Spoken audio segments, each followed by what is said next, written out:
পারমিতা এখন খাওয়া শুরু করছে, কিন্তু ও বুঝতে পারছে না যে কোনটা দিয়ে ঠিক শুরু করবে।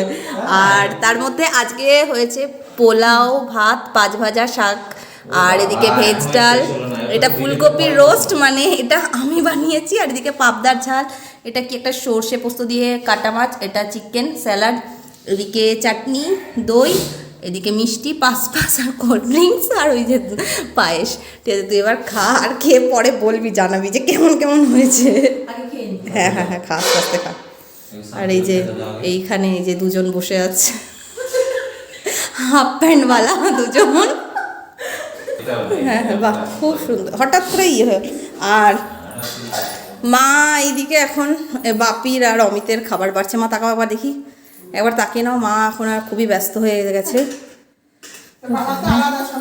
আর এখানে এই যে সমস্ত হচ্ছে, তার মধ্যে আমার বাবার তো খাবার দাবার আলাদা, তেল মশলা ছাড়া। এই যে সব চিকেন আর ডাল একটা আছে। যাই হোক, চলো খেয়ে নিই, তারপর কথা বলছি।